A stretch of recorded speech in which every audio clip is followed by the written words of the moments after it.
শুভ্র এবার সারার মুখের সামনে থেকে উঠে বসে মাথা চুলকে বলে, মেয়ে মানে? আমার একটা রাজকন্যা চাই, ঠিক অরুর মতো। আমাকে পাপা বলে ডাকবে। ইস! সারা এবার শুভ্রর দিকে ভ্রু কুঁচকে তাকিয়ে বলে, একদম না। আমার ছেলে হবে। আমাদের ছেলে হবে। উহুম, না, মেয়ে হবে। বললাম তো, অরুর একটা ভাই হবে, বোন হবে। এভাবেই দুষ্টু মিষ্টি ঝগড়া করতে করতে রাত চলে গেল। শুভ্র ছাড়ার প্রণয়ে ভরা ছিল সেই রাত। তালুকদার বাড়িতে ভরে উঠেছে আনন্দ উল্লাস। সময় খুব দ্রুত কাটে। চোখের পলকে 3 দিন কেটে গেছে। আজ বাদে কাল ফাতিহার বিয়ে। ছেলেপক্ষ রাজি। ধুমধাম করে আয়োজন করতে বলা হয়েছে। আজ মেহেদি, কাল হলুদ, আর তারপর বিয়ে। আর আজ তো সকলের মুখে হাসি থাকার কথা ছিল। কিন্তু তালুকদার বাড়িতে চলছে আর একটা শোক। আনিতা বেগম জ্ঞান হারিয়েছেন বহু আগে। সদর দরজায় পাড়াপড়শির ভিড়, সিঁড়ির কোনায় ছাড়া আর আনেশা ওড়না টেনে চোখের পানি ফেলছে। ডাইনিংয়ে বসে আছে সকলে। সকলের মাঝে সাদা কাপড়ে ঢেকে রাখা হয়েছে একটা নিথর দেহ। দেহটি আর কারণ না, ফাতিহার। সকালে যখন আনিতা বেগম রোজকার মতো নামাজ পড়তে সব ছেলে মেয়েদের ডাকতে গেছিলেন, সেই সময় ফাতিহার দরজায় ধাক্কা দিতেই দরজা খুলে যায়। আর খুলতেই ফ্যানের সাথে ঝুলতে থাকা ফাতিহার লাশ দেখে জোরে একটা চিৎকার দিয়ে জ্ঞান হারান তিনি। আনিতা বেগমের শব্দে সকলে এক জায়গায় হয়। সকলেই স্তম্ভিত। বিছানার উপরে সাদা পৃষ্ঠায় ছোট্ট একটা চিরকুট লেখা। শুভ্র সেটা তুলে নেয় কাঁপা কাঁপা হাতে। শ্রাবণরা সবাই মিলে ধরে লাশ নামিয়ে আনে। ডাইনিং রুমে আনতেই শুভ্র চিরকুটটা পড়তে শুরু করে। ফারুক তালুকদারের কথায় শুভ্র ভেজা চোখ নিয়ে পড়তে শুরু করে। মাফ করবেন আব্বু। আমি জানি চিঠিটা আপনি পড়ছেন বা দেখছেন, তাই মাপ চাচ্ছি। আসলে বয়স হয়ে গেলে মেয়েরা বাবা মায়ের ঘাড়ে বোঝা হয়ে যায়। আমিও হয়ে গেছিলাম। আমি চাইলেই আমার ভাইয়েরা আমায় মাথা তুলে রাখতো। আমার ভাই ভাবেরা, আমার বোন সবাই আমার খুব আপন। এটুকু জীবনে আমি তাদের খুব ভালোবাসি। আমি আমার আম্মু, আব্বু, চাচ্চু, ছোট মা সবাইকে ভালোবাসি। তবে রিহানকে একটু বেশিই ভালোবাসতাম আব্বু। আমার আমার জীবনের প্রথম প্রেম ছিল সে। জানেন আব্বু, প্রথম প্রেমকে ভোলা যায় না। মানুষ দ্বিতীয় প্রেমিকের ঘাড়ে মাথা রেখেও প্রথম জনের কথা মনে করে। কিন্তু আব্বু, আমি এটা চাই না। আমি যেহেতু বড় হয়েছি, এখন সমাজের কথা ভেবে আমাকে বিয়ে দিবেন, বা একের পর এক বিয়ের প্রস্তাব আসবে।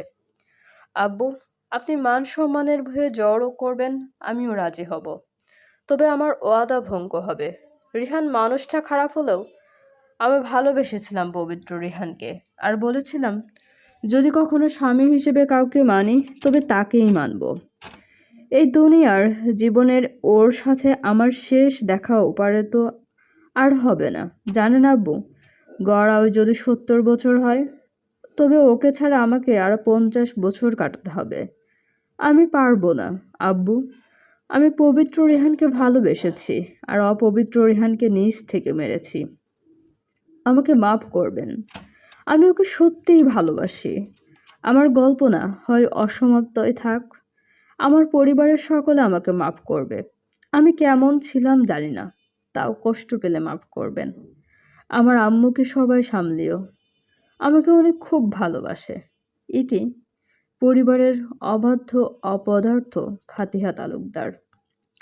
চিঠির চিঠির প্রতিটা লাইন শুনে দুমড়ে মুচড়ে উঠেছে বাড়ির সকলে। আনিতা বেগম শোনার পর সেই জ্ঞান হারিয়েছে, আর ফিরছে না। ফাতিহাকে নিয়ে যাওয়ার সময়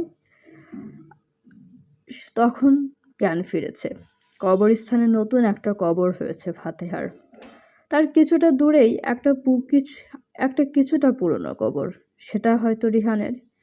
ফাতিহা মরে গিয়েও ভালোবাসার প্রমাণ দিয়ে গিয়েছে। শুধু ফেলে গেছে পরিবারের হাহাকার আর শূন্যতা। ওর জন্মদিন আজ। ফাতিহার মৃত্যুর 9 মাস পেরিয়েছে। সবাই স্বাভাবিক হতেও পারেনি স্বাভাবিক হতে আনিতা বেগম। বাড়িটাই কেমন যেন শূন্যতায় ঘেরা। আনিশাও বিয়ে হয়েছে 2 মাস আগে অর্কর সাথে। মেয়েটাও বেশ সুখী। এখন বাড়িটা বেশ ফাঁকাই। অহনা প্রেগনেন্ট 6 মাসের, ডাক্তার বলেছে আবারও মেয়ে হবে। শ্রাবণ সেই খুশি, সাথে বাড়ির সকলে।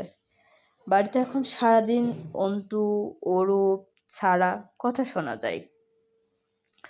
আনিতা বেগম আর সুমনা অবসর সময় পেলেই নাতিপুতির জন্য নকশা কাঁথা সেলাই করে। বেশ কেটে যাচ্ছে দিনকাল। কফি শপে বসে আছে অর্ক আর শুভ্র, দুজনের সামনেই কফি। এটা ওদের নিত্যদিনের রুটিন, দিনে একবার হলেও দেখা করবে। শ্রাবণ এখন শুভ্র বড় ভাই আর তালুকদার বাড়ির বড় ছেলে হিসেবে ব্যবসার হাল শক্ত করে ধরেছে।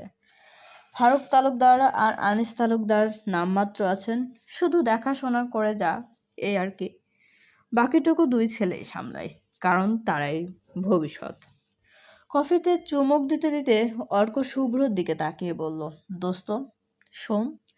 শুভ্র মোবাইলে স্ক্রল করতে করতে উত্তর দেয়, বল। তোর শ্বশুর কি তোরে একদিন পর পর ফোন দিয়ে বলে মেয়েটাকে ঘুরিয়ে নিয়ে যাও, অনেক দিন দেখিনি? শুভ্র কিছুক্ষণ অর্কের মুখের দিকে তাকিয়ে হুট করে হেসে দিল, তারপর কাঁধ চাপড়ে বলল, ধুর শালা, চাচুর আদরের মেয়ে আর আমাদের আনু বাড়ির সকলের আদরে। তুই তো জানিস এমনিতেই সবাই মিস করছে, তাই বলে রোমাঞ্চের সময় ব্যাঘাত ঘটাবে? শুভ্র এবার ভ্রু কুঁচকে বলল, ভালো করে কথা বল, তোর বউয়ের বড় ভাই আমি। অর্ক এবার মুখ ভেঙচি কেটে বলল, শ্বশুর যেমন শালাও তেমন, শালা দুইটাই পোল্টিবাজ। এই দেখো ভালো, এই দেখো খারাপ। শুভ্র কপাল কুঁচকে বলল, কে পোল্টিবাজ? আমি আর কে? তোরা সব ভালো। জানি তো। আমার ছেলেরে তোর মেয়ের সাথে বিয়ে বৌমারে বাড়িতে এনে আমার ছেলেরে বলবো বাবা, আগে তোর শ্বশুরকে বলক মার, নয়তো আমার মতো তোর জীবনটাও জ্বালিয়ে খাবে। শুভ্র এবার মুখে হাত দিয়ে অর্কর দিকে তাকিয়ে টেডি স্মাইল দিয়ে বলল, তো শালাবাবু, আমার মেয়ে হবে আপনাকে কে বলল? আর হলো আপনার মতো বেদ্যপের পলার সাথে আমার মেয়ের বিবাহ করাইতাম না। তুই আমাকে ইনডিরেক্টলি বেদ্যপ বললি? না শালাবাবু, আপনাকে আমি ডিরেক্টলি বলেছি, তুই বেদ্যপ। শুভ্র এবার হেসে অর্কর কাঁধ চাপড়ে বলে, তোর বোনের ছেলের শখ, আর তুই আমার মেয়ের সাথে তোর ছেলের বিয়ে ঠিক করে ফেললি। দেখা যাচ্ছে আমার মেয়ের চেয়ে তোর ছেলে ছোট, তখন কি হবে শালাবাবু? বলেই শুভ্র এবার চোখ টিপ দেয়। এদিকে অর্ক ভীষণ লাগে শুভ্রর কথা শুনে।